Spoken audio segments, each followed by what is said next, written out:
everyone. Thank you so much for watching our show. Shalom from Aleph Tree. Welcome, welcome, welcome. I have my guest, Sergey Kuptsov, as a teacher. Hi, Sergey. How are you? Hello. What you prepared today? Thank you. Let's talk about firstborn right saga. Mm-hmm. Yeah. Okay. Not very often people are going there, and but it's so vital, so big. You know, there is so many things involved in it, and if we do not understand this, we will never understand many things later on, you know. Usually in this world, the people think, oh, it's, you know, there is a big players like United States of America, Japan, Russia, China.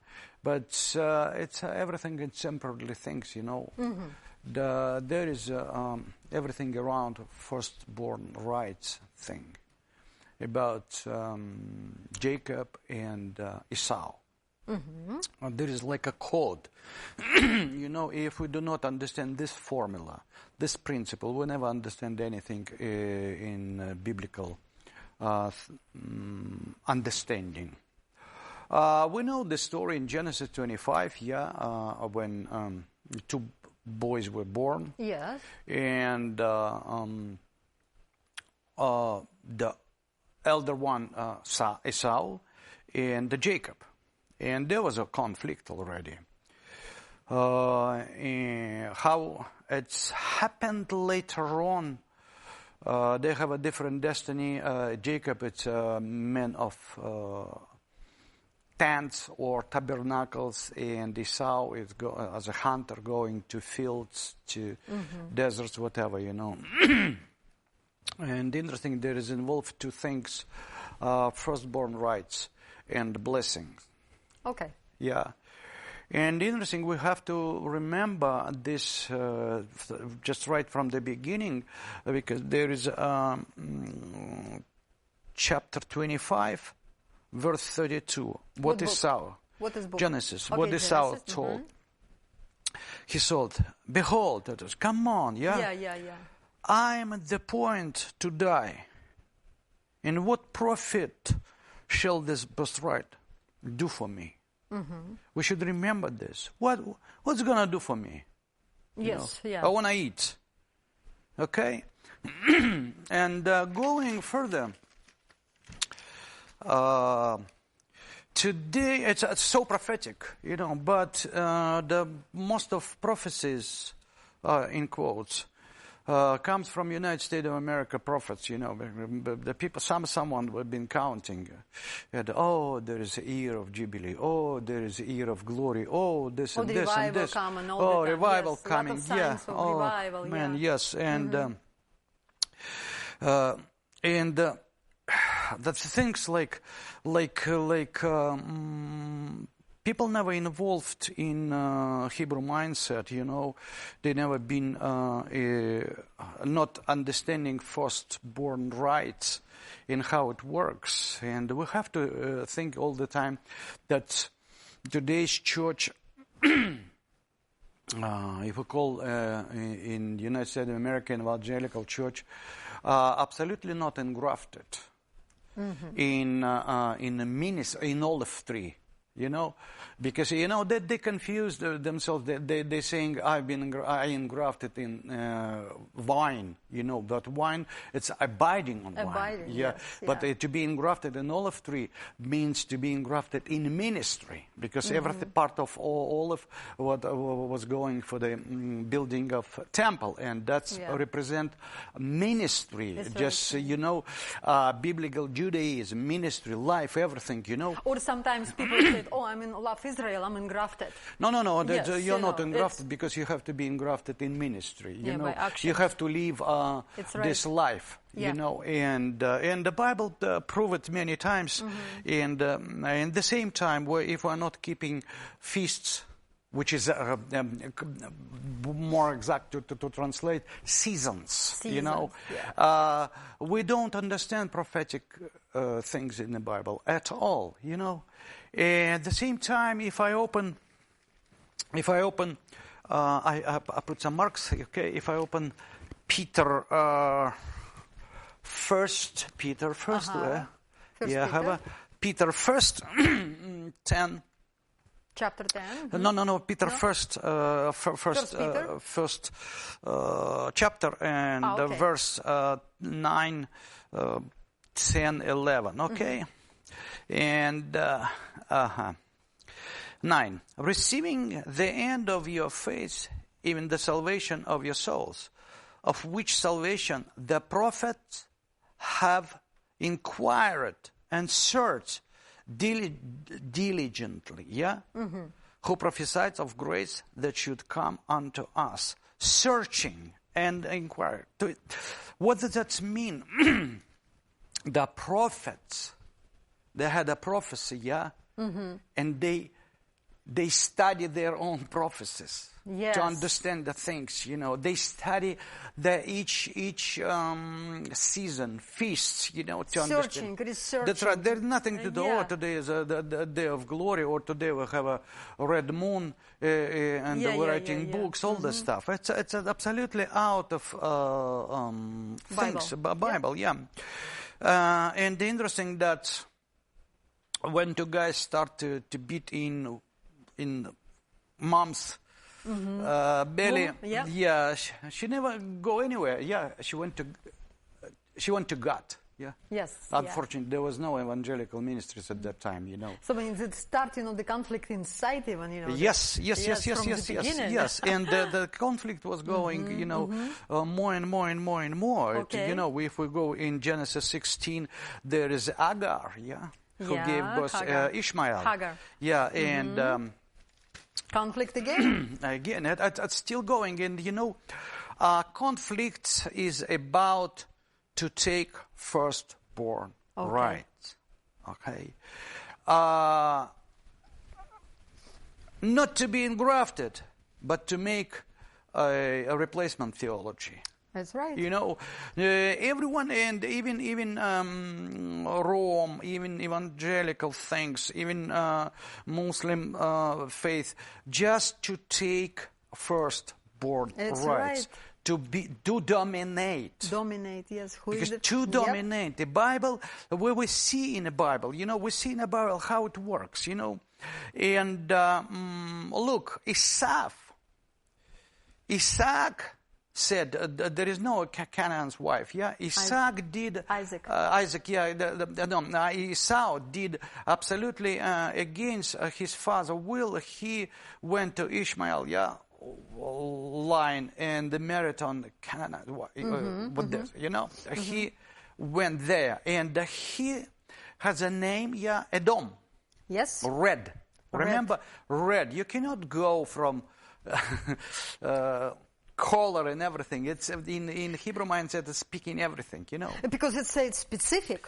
I want a red. Yes. And red, specific. Yes. And there is chapter in Genesis 36 that called that Esau is Edom. And Abidai. Let me find. Look, prophet. Okay. Prophet. 110, for the violence against thy brother Jacob, shame shall come thee, and thou shalt be of all. Verse 9. And thy mighty man, Teman, shall be dismayed, to the end that every one of the mount of Esau may be cut off by slaughter. For thy violence against the brother Jacob, shame shall cover thee. Okay, what it is? That's a prophet saying that that Esau will be destroyed eventually. All the book of this prophet, Esau will be destroyed.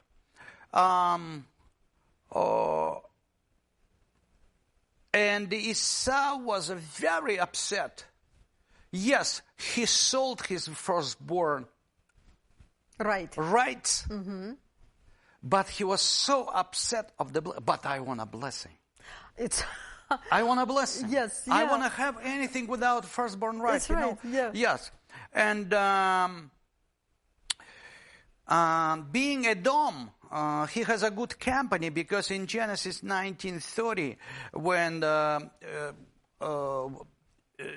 daughters of Lot, remember, they had they drunk him, and they have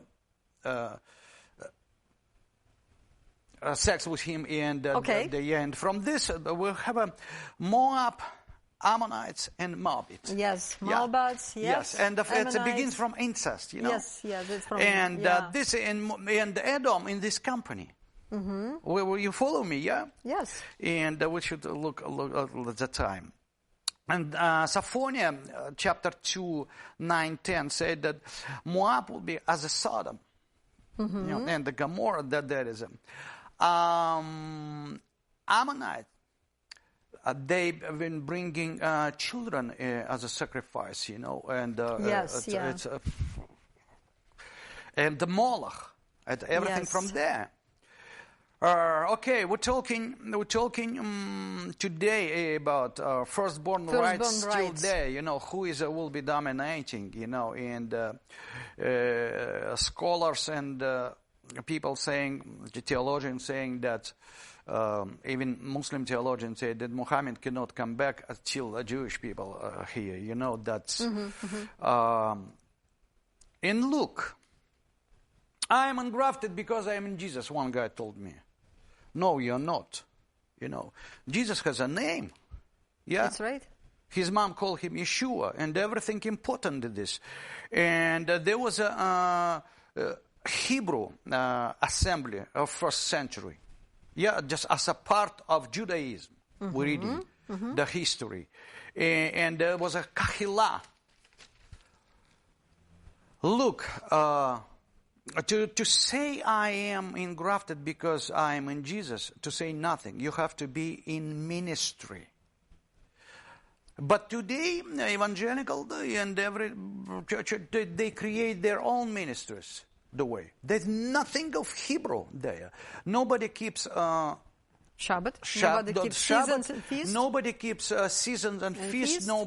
Nobody keeps anything of Jewish. And I love Hebrew. I love Israel. It's to say nothing, because deep down there, if someone keeping Shabbat, being Christian and keeping Shabbat, that you're gonna be Jewish. Everything coming out, Yes, yeah. And look. If I read, I am in Jesus. Yeah, I am in Jesus. I am not in Torah and everything. Rome. I have a Roman. Book of Romans. Book of Romans. There is interesting fact. If you believe in Paul, yeah, you can read Romans chapter 9 or verse 4 and 5. Who are Israel to whom pertaineth? Sorry, I have a English language second. Adoption and the glory and the covenants and the giving of them, the law and the service of God and the promises. Who are the fathers of whom, as a concerning the flesh, Christ came? Christ is a Hebrew guy. Christ is a Hebrew guy, and he even having new flesh, he is still Hebrew. He lived, within Israel. He lived within biblical Judaism. He explained Judaism to Pharisees and Sadducees where they were wrong. If he did something against it, he would be stoned immediately. But they couldn't find anything wrongdoing in Absolutely. his. First of all, we have to understand he is a Jew, and even the plate was. He's a king of Judeans. Okay, and the New Testament never begins from baptism or building kahila, which is not a church at all, But the New Testament begins from what? From the linkage. Yeah, from the linkage where everything come from. Yeah. Where does it come from? And now we remember that ESAU is Edom. Yeah? And Jacob. Jacob lived in tents and tabernacles. What is a tent and tabernacle? Yeah, the Jacob represents spiritual. Yes. And spiritual always been first. Absolutely. You know, even look, a spiritual revelation, I would say, been born with through the Jacob, if we can say, in this picture, you know. And Esau was a representative of the old generations, you know. But spiritual, the God showing us that spiritual first, material second. Yep. And the spiritual must be, you know,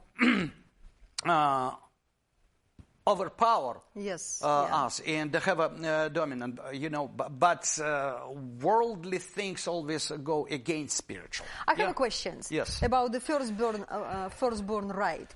What about right now? It's very popular ecumenical services, especially right now to the Thanksgiving, you know, the putting together. The people so preoccupied about this ecumenical services, sometimes it's you know, uncompatible, the Muslims, the Jewish people, the Orthodox, the evangelicals, together. Yes. So how about this will be applied in firstborn? Oh, it's very interesting. That's where I wanted to go, you know. Esau, it's, you know, an Ein, Shin, in Vav, yeah. Means okay, it means to do, to form, yeah, it's a world. And interesting that it's red.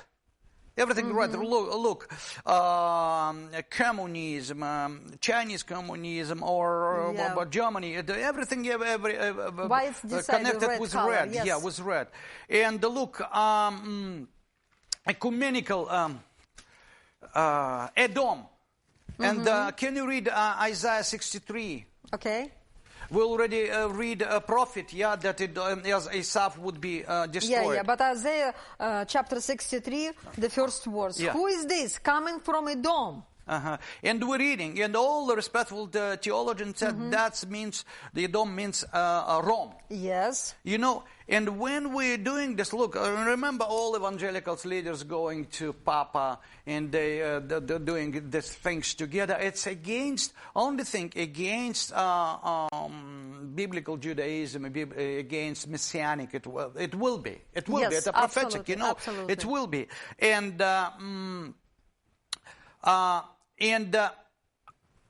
who is in this? The man who coming at the gates of Edom, Rome, Yes, yeah. That's Yeshua. He was inside. He was Raph who was saving people, you know. Yes. And Judgment Day coming. We know Judgment Day coming. And if you are not engrafted, simply to say, you belong to Edom. It's right. You belong to Edom, whatever religion you're saying, you know, if you're not living as in a biblical, you're not engrafted. You do not understand what is to be engrafted. You know, you create your own religion, your own paganistic religion, you know, whatever the source it can be. The own method, own method, yes. Yes, and you wanted this ecumenical to be together against, you know, because there is two tribes and two nations, Esau and Jacob. Yes. And the Bible said in Isaiah 63, Israel is mine. Hallelujah. Israel is mine. If you're not living your life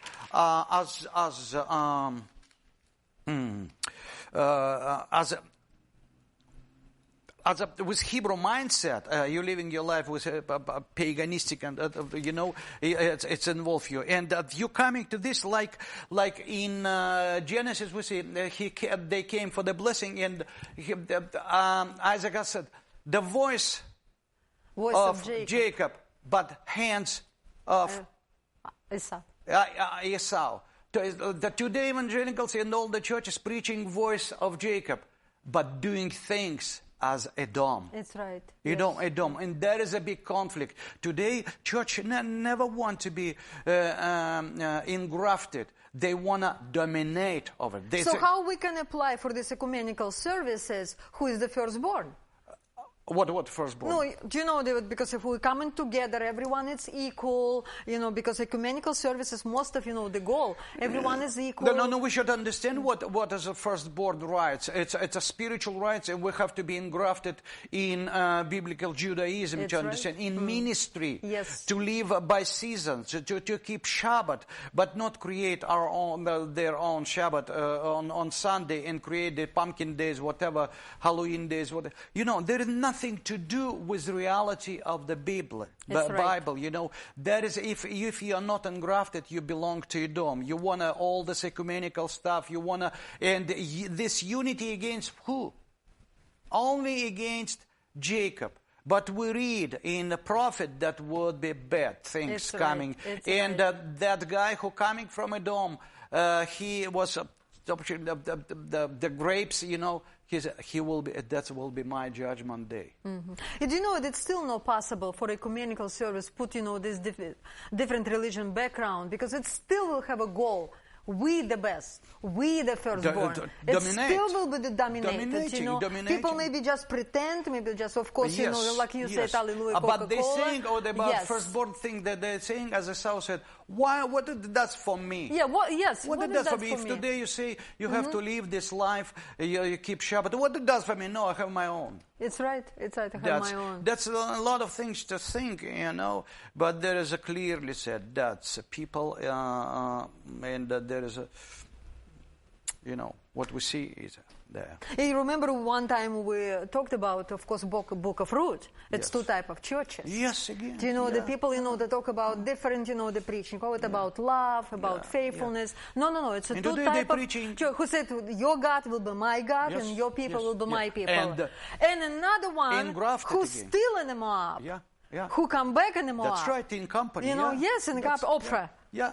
Everything is still the same. So no, I'm not going for this. And we're talking about what?